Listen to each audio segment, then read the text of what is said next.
नमस्कार, आप देख रहे हैं उत्कर्ष मीडिया। बिहार में रामचरितमानस का मुद्दा शांत होने का नाम नहीं ले रहा है। पिछले दिनों शिक्षा मंत्री प्रोफेसर चंद्रशेखर द्वारा रामचरितमानस के कुछ चौपाई पर उठाए गए सवाल को लेकर लगातार सियासत जारी है।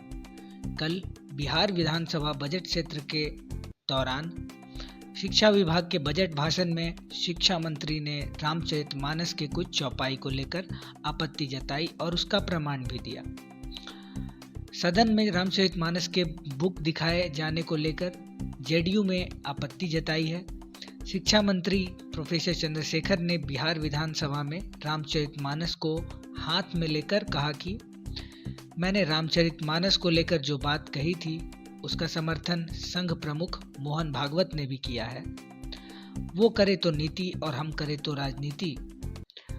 और वही संजीव कुमार ने कहा कि शिक्षा मंत्री को ज्ञान का अभाव है और वे जातीय एवं नस्यता फैलाने की कोशिश कर रहे हैं। जेडीयू द्वारा उठाए जा रहे सवालों को लेकर शिक्षा मंत्री प्रोफेसर चंद्रशेखर ने जेडीयू विधायक की विद्वता पर सवाल खड़ा किया है। चंद्रशेखर ने कहा, जिनको इतिहास नहीं पढ़ना है वह कुछ भी कह सकते हैं। हमारे बयानों को मोहन भागवत ने समर्थन दिया है।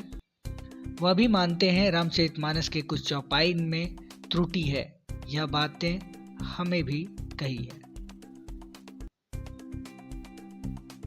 इसको ढोने की जरूरत नहीं है।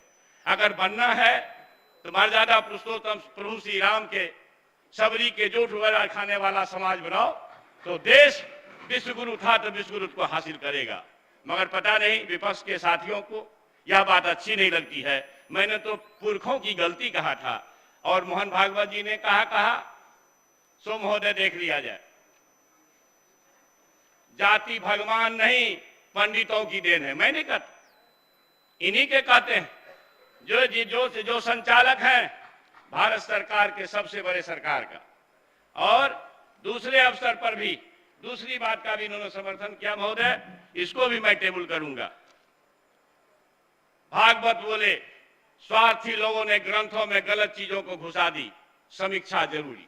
मैं नहीं बोला, मैं अपनी बात नहीं बोलता महोदय। मैं अब विपक्ष के साथ ही चले गए।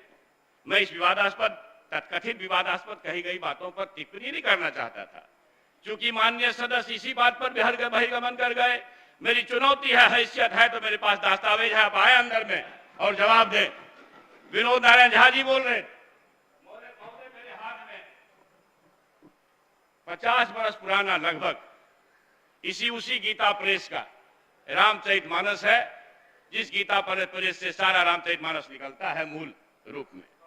और महोदय इसके पेज संख्या, इसकी कीमत उस समय 8 रुपये 50 पैसे थी महोदय।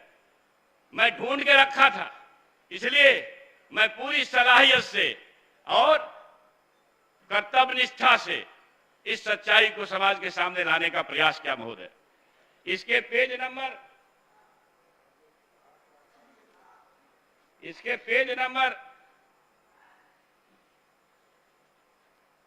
855 पर लिखा है महोदय, तारनाक अर्थ लोग बता रहे हैं। संस्कृत शब्दकोश, हिंदी शब्दकोश लगता है आप सूत्र पढ़ना बंद कर दिया। और इसमें तो साक्षात मैंने नहीं लिखा महोदय, आपके संज्ञान में देता हूं और आप इसको देख लेंगे। मैं इसको भी टेबल कर दूंगा महोदय।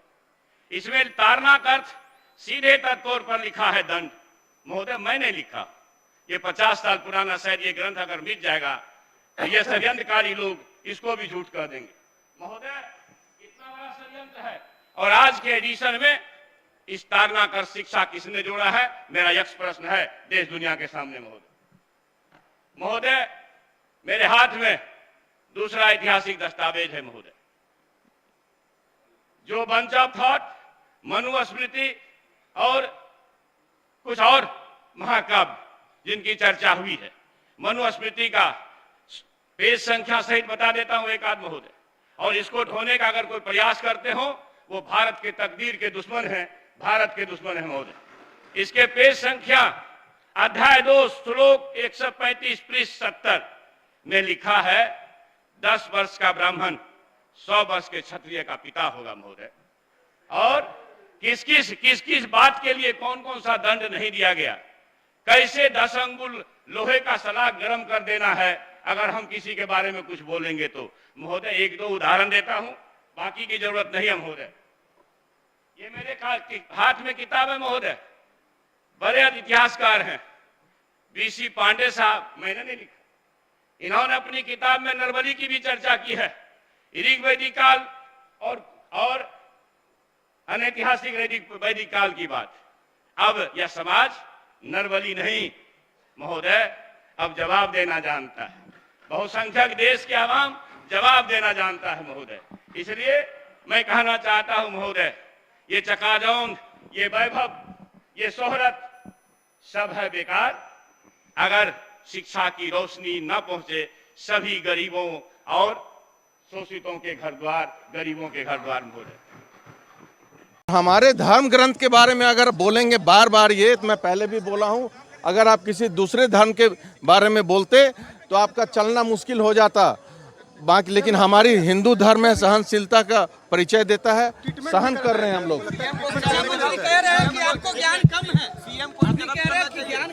उनको ज्ञान कम है, वो कहाँ के प्रोफेसर बने हैं, पूछिए कि आज तक आप सैलरी नहीं उठा पाए हैं। ऐसे फर्जी प्रोफेसर बने हुए हैं ये कि आज तक सैलरी मिला है आपको? अब किस बात करते हैं? और विधानसभा में शिक्षा की बात करने का समय में आप रामचरितमानस की बात कर रहे हैं। बजट की बात करनी चाहिए। शिक्षा की गुणवत्ता जो माननीय मुख्यमंत्री ने इतना बढ़ाया है उसको और आगे लेके चलना है। शिक्षण नियोजन की बात करनी है आपको, और गुमराह करने के लिए सदन को जातिवाद में आप देखिए, सदन में बोलने का जिसको मौका मिलता है, अचानक किसी को बोलने का अधिकार नहीं है। उनका बोलने का समय था, वो बोले, लेकिन मैं सदन से उठ के बाहर आ गया। मैं उनसे सहमत नहीं था कि आप समय सदन का बर्बाद कर रहे हैं, बजट पे बोलें। ये देखिए, मैं बार बार बोलता हूँ, कंफ्यूज पर्सनालिटी हैं, डिल्यूजन भी है, इल्यूजन भी है इनको, पर्सनालिटी सीकिंग सिंड्रोम है, अटेंशन सीकिंग सिंड्रोम है इनको, मल्टीपल साइकेट्रिक डिसऑर्डर है इनको। मैं डॉक्टर से भी बात किया हूँ इनके इलाज के लिए, डॉक्टर भी साइकेट्रिस्ट हैं, डॉक्टर राकेश, वो फ्री में आके इलाज करने के लिए तैयार हैं इनके लिए। देखिए, ये बिहार, इनको जानकारी होनी चाहिए, बिहार परिवर्तन की धरती है। मंत्री को संतरी बनने में समय नहीं लगता है, ये भी बात ध्यान में रखेंगे।